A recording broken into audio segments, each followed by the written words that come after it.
It was just another ordinary evening in our peaceful suburban home. The sun had long set, and everything seemed like it always did.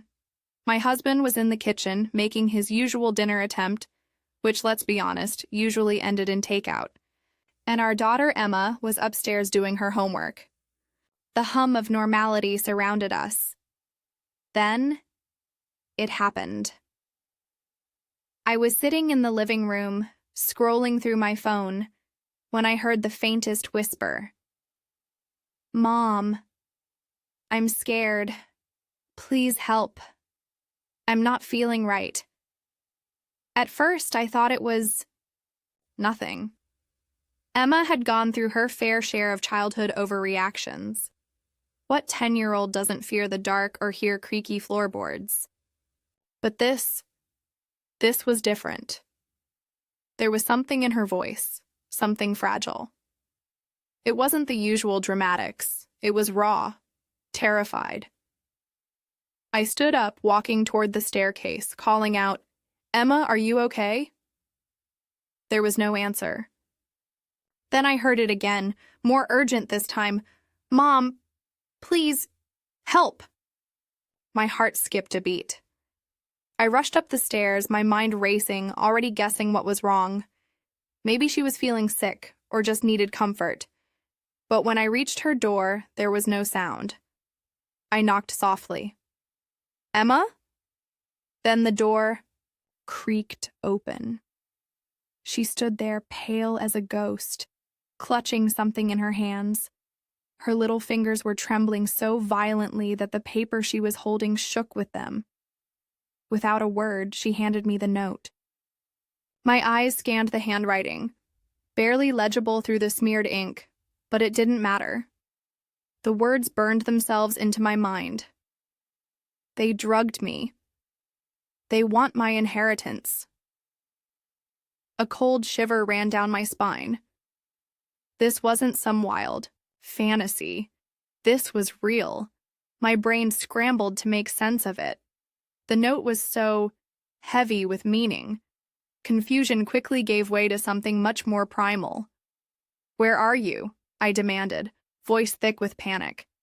Emma stepped aside, whispering, barely audible, "In my room, please." "Mom, they're coming!" Before I could respond, the door slammed shut behind me with a deafening bang. The room seemed to close in around me, and for the first time, something in the air felt wrong.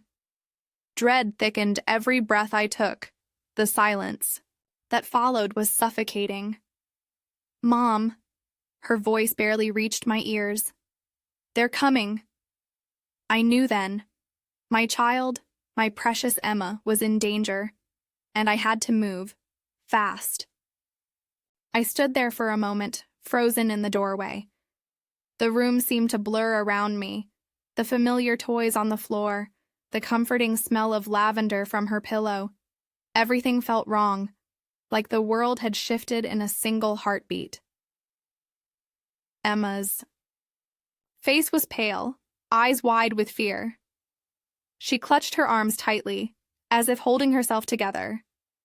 Her tiny body trembled, and I felt my own pulse quicken in response. "What do you mean they're coming?" I asked, my voice shaking despite myself. This didn't make sense. I needed answers. But the room, the whole house, felt like it was closing in. She looked up at me, her lip quivering as she handed me another note. I took it from her hands, my fingers still numb from the shock. It was the same scrawl, but this time it read, "They'll say I'm crazy. Don't believe them. Please, don't leave me." I could feel my heart pounding in my chest. I needed to keep it together. Emma needed me to be strong, not to let panic overtake me. But how could I? My mind raced with questions. Who was she talking about? Why was she so terrified? My parents? My in-laws? They'd been around plenty, but this felt different. It wasn't just typical childhood fear.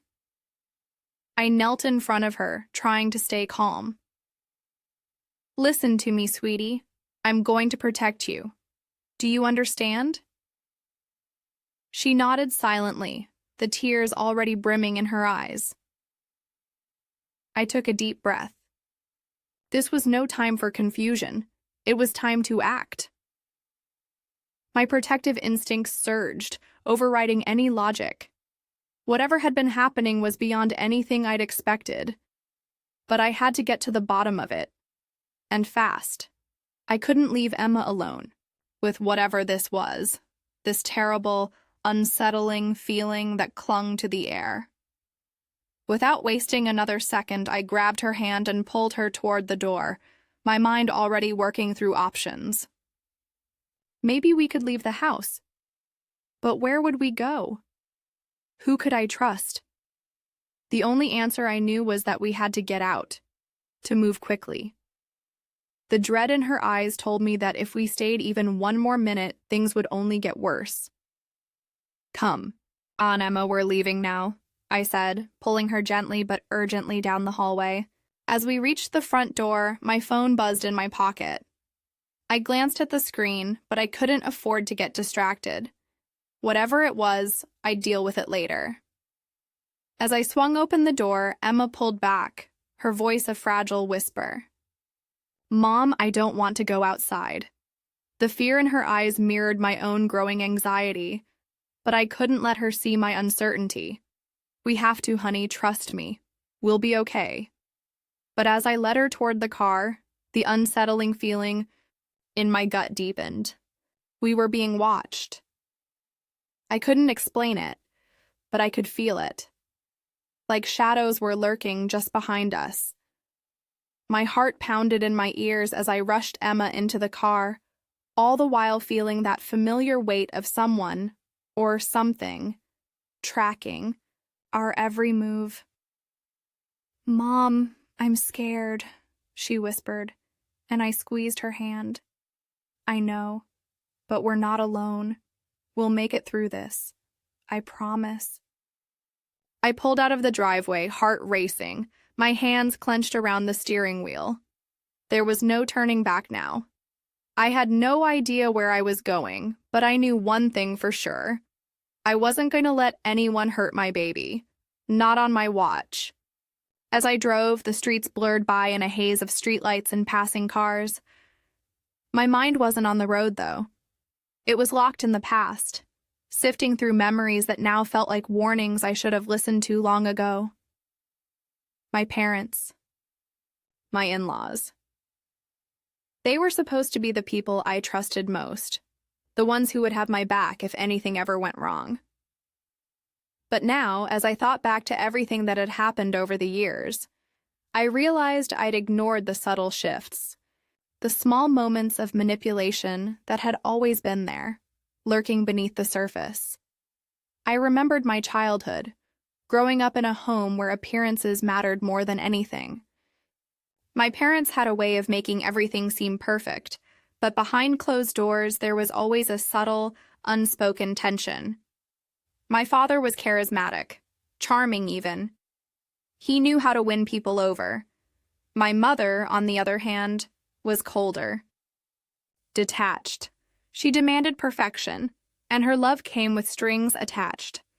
There was always an agenda, a hidden motive beneath every act of kindness.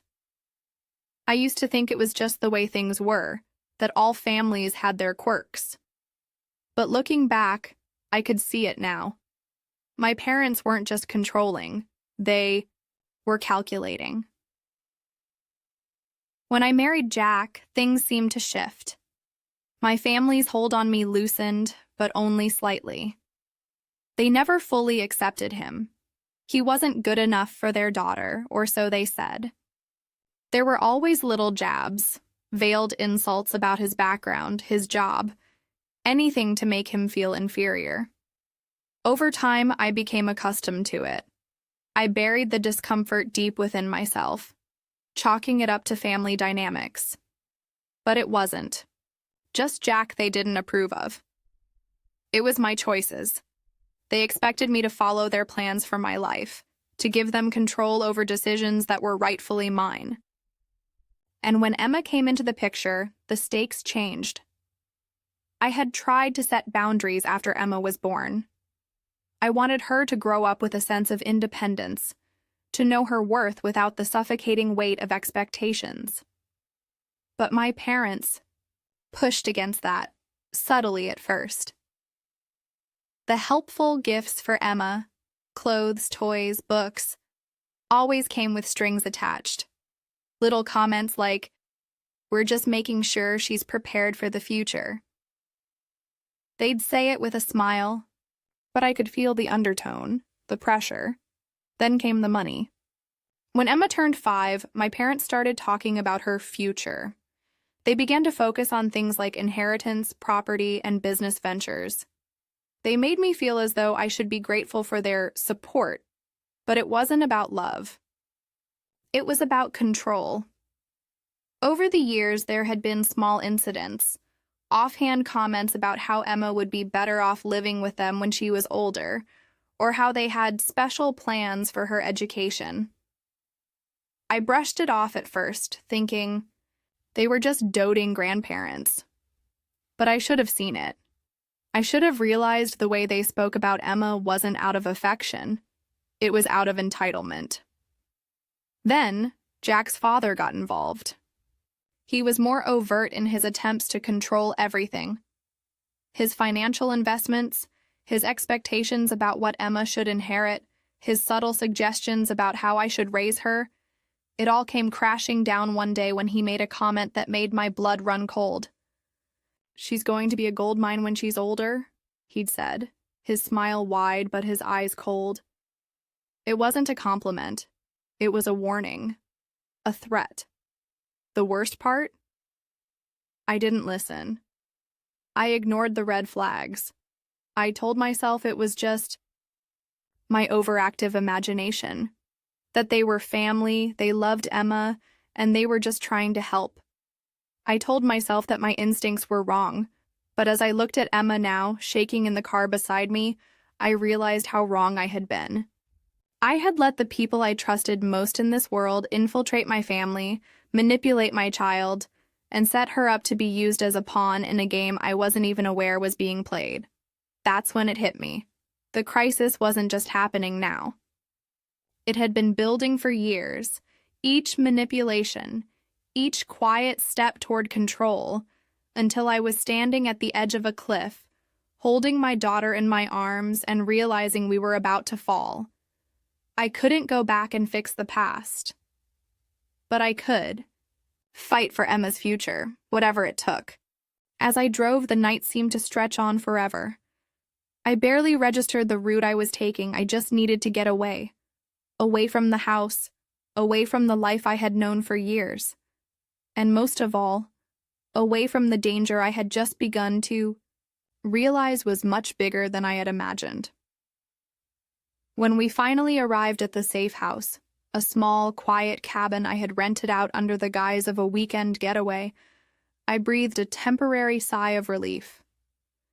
Emma immediately went to bed, exhaustion weighing her down after the emotional toll of the evening. But I couldn't sleep. Not yet. I needed answers. I needed to understand what was happening, why Emma had been so terrified, and what her grandparents were really up to. I sat in the living room, the glow of the fireplace casting flickering shadows around the room. My mind kept replaying the note Emma had given me. They drugged me. They want my inheritance. I needed to find something, anything, that would confirm this nightmare. I remembered Emma mentioning something about feeling off after visiting my parents' house, but I thought it was just the usual childhood complaints. What could I have missed? I pulled out my phone and scrolled through my messages, searching for any hint of irregularity, any warning sign I had overlooked. That's when I found it. There was a message from Emma's pediatrician sent just a few weeks ago, saying she had shown signs of being under some kind of influence during her routine checkup. Unexplained drowsiness, complaints of nausea after family visits, it read. My heart sank as I read it again. I had thought the doctor was just being cautious.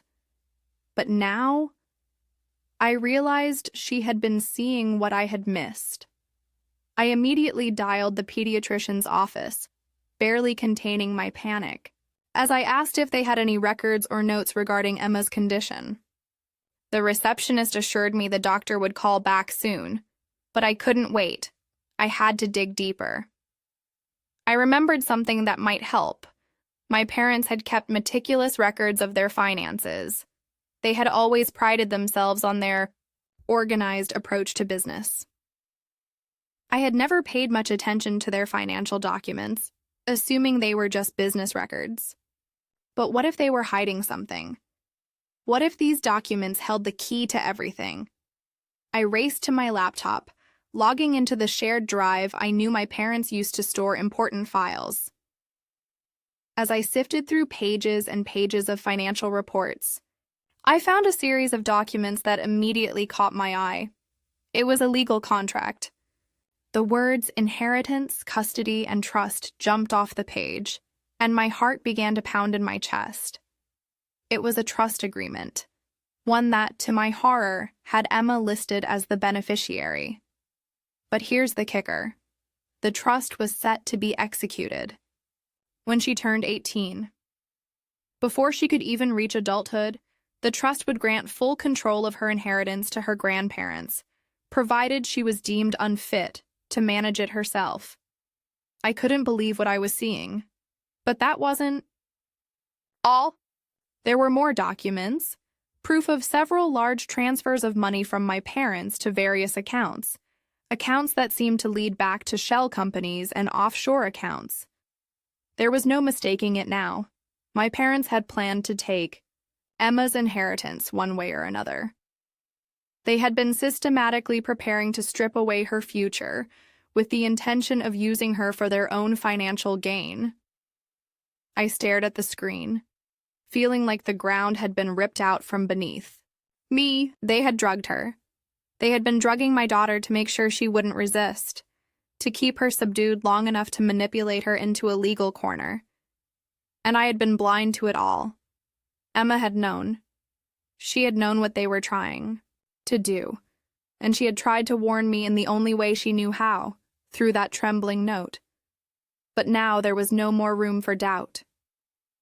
I had the evidence, and I wasn't going to let them get away with it. Not now. Not ever. I took a deep breath, trying to steady myself. I had the truth, and now it was time to act. But first, I needed to make sure Emma was safe. Then, I'd make sure my parents paid for what they had done. The weight of the evidence hung in the air like a storm waiting to break. I sat back in the chair, staring at the screen, my hands shaking with a mix of anger and disbelief. I had thought I was prepared to protect Emma, but now it felt like the walls were closing in even faster than I could run. What was I supposed to do next? As the clock ticked on, Emma slept soundly in the next room, unaware of the storm brewing outside our little bubble of safety. I knew I couldn't rest for long. My gut told me that my parents weren't going to let this go without a fight. No, they would do whatever it took to get what they felt entitled to. I wasn't going to let them take Emma's future, but I had to be strategic. The more I thought about it, the clearer it became. They weren't just interested in her inheritance. They had crossed a line, and they were going to do everything in their power to make sure she couldn't escape. Suddenly, the silence was broken by the sound of my phone vibrating on the table. I jumped, heart racing as I saw the name on the screen. Mom. For a moment, I hesitated. Was this a coincidence? Or had they already found us? I didn't have the luxury of time. I picked up the phone and answered with as much calm as I could. Muster. Hello? My voice came out tighter than I'd intended. Oh, you're picking up. That's good. I was just starting to worry about you. It was my mother's voice. Sweet. Almost too sweet. Too calm. Mom, don't start. I know what you and Dad are doing, and I'm not going to let you get away with it, I said, my words firm with the strength of the revelation I had just uncovered. There was a pause on the other end. I could hear her breathing, slow and deliberate, like she was trying to gauge how much she could manipulate me in this moment. You don't know what you're talking about, she finally said. You're overreacting. Emma is just fine. You should come back home. We've been waiting for you. I could feel my blood boil. She was trying to play it cool, acting like nothing was wrong, like she hadn't been plotting behind my back. But this was no longer about me. This was about Emma's future. I'm not coming back, I snapped. You have no idea what you've done. Do you think I don't know what you and Dad are planning? I've seen the trust agreement, the accounts. You've been setting her up to take everything she's ever had, and I'm not going to stand by and let you destroy her life. Her voice dropped to a low, almost mocking tone. You're just like your father, you know that? Always thinking, you know better. But you'll see. You can run, but you won't outrun us. We'll always find you. Your little escape won't save you. And then the line went dead. I felt a cold shiver run through me, but it wasn't fear. It was something far more primal, anger, rage. My mother had made it clear this was not over. She and my father would stop at nothing to get what they wanted, even if it meant putting Emma in harm's way. I quickly grabbed the phone and sent a message to the local police, explaining everything, attaching the evidence I'd gathered from the financial documents, the recordings of our conversation, and the pediatrician's notes. I requested immediate protection for Emma, stating that we were at risk of being found by my parents and that they were actively threatening us. But then came the chilling realization. They weren't just after money. They wanted control, power, over Emma, and they would do whatever it took to get it. The door to the cabin suddenly rattled. A knock. A soft but unmistakable sound. My heart skipped a beat. I stood still, barely breathing. I had a moment of clarity. This wasn't a coincidence. This wasn't just a random visit. They knew where we were. I grabbed Emma from her room and pulled her close, holding her as if my life depended on it. And in a way, it did. My protective instincts surged, louder than the panic ringing in my ears. Stay quiet, sweetheart. I whispered, my voice shaking. Do you hear me? Stay quiet and don't make a sound. We moved quickly, quietly, away from the door. I positioned Emma behind me as I checked through the peephole. And there, standing outside, was a shadow. A figure I instantly recognized. My father. And behind him, another figure I knew too well. My mother. My heart sank as I realized the magnitude of what was happening. They were here, and they were not leaving without a fight. I knew that the moment I opened the door, I would be forced to face my own flesh and blood, people I had once trusted, who now stood as enemies in my eyes.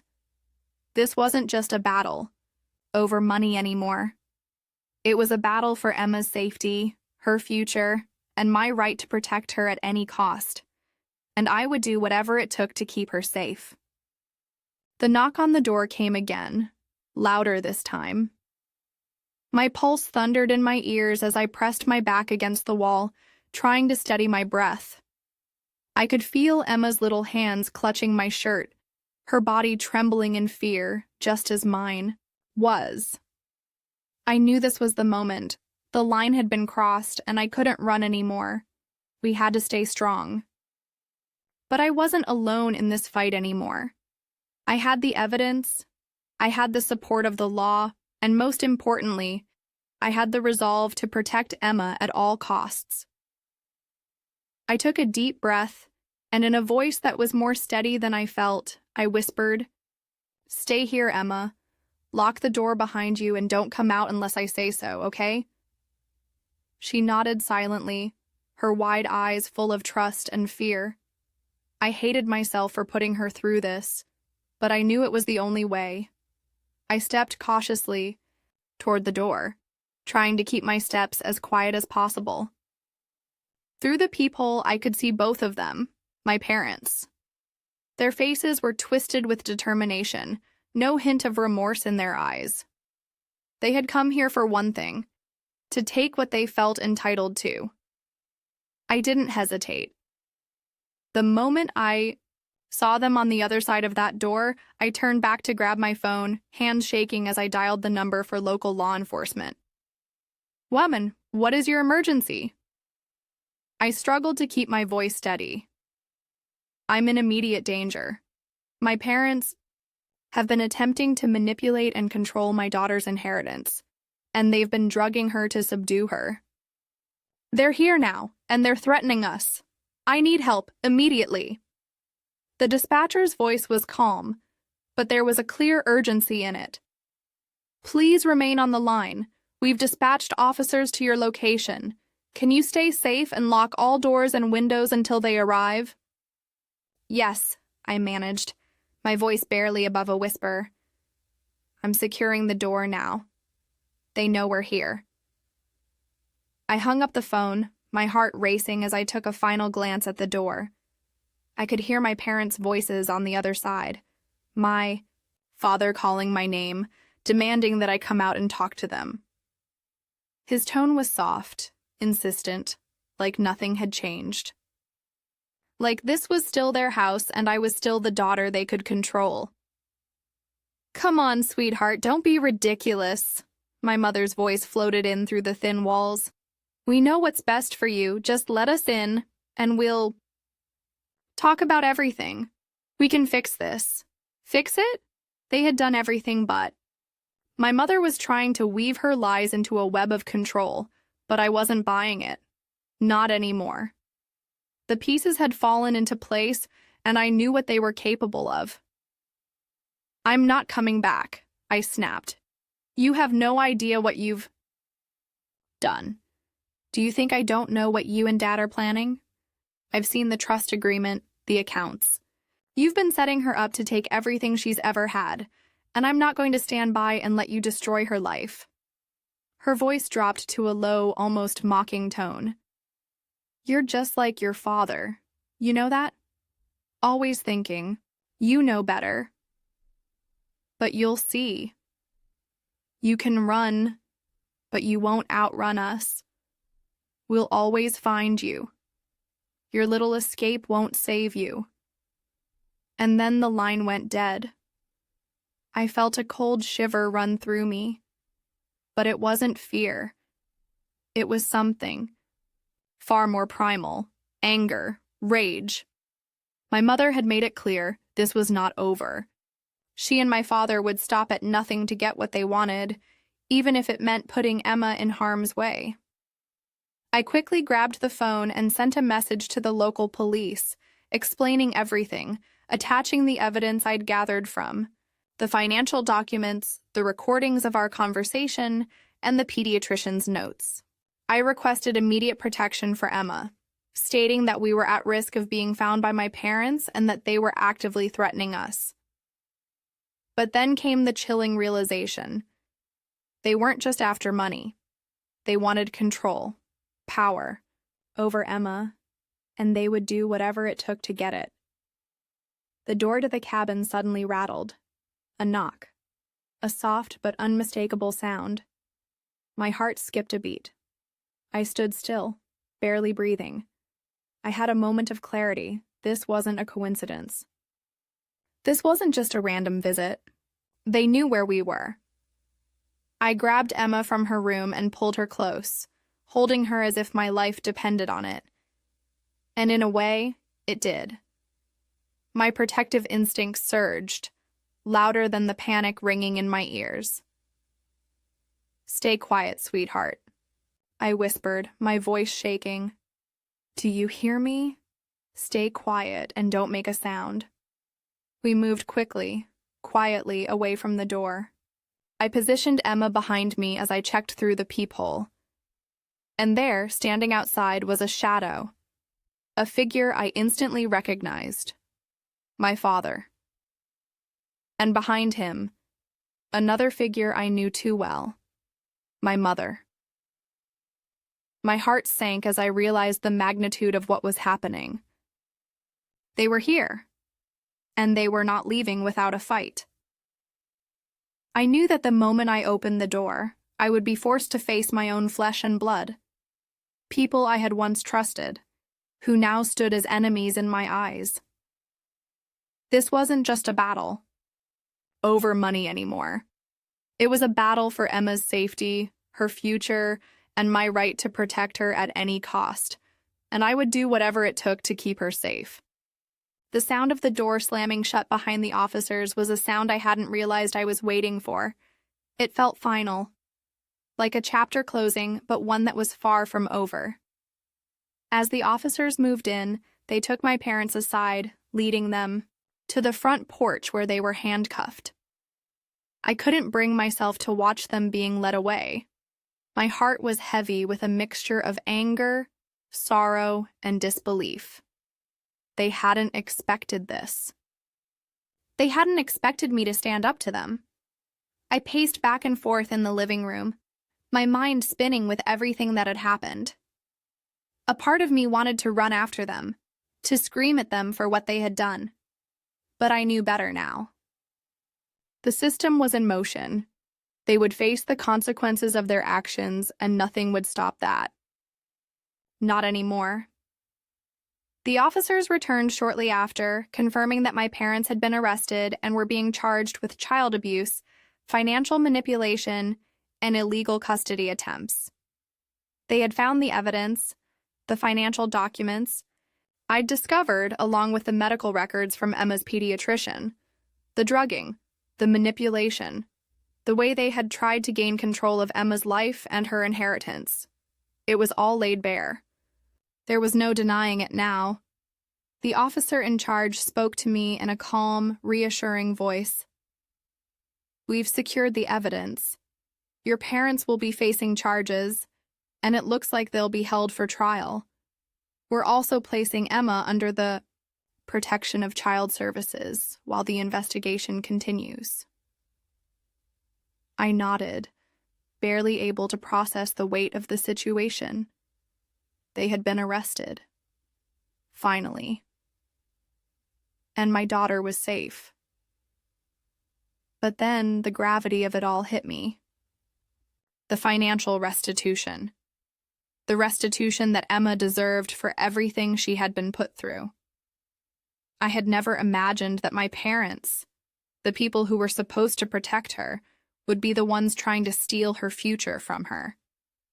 Now, I would make sure that she had everything she needed to rebuild her life, starting with the legal protection she deserved.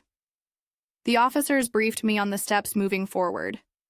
The legal process would take time, but the damage done could never be undone. My parents would face serious consequences for their actions, not only legally, but socially as well. The community had begun to see them for what they truly were, and that in itself was a form of justice. The officers assured me that there would be financial restitution for Emma's inheritance.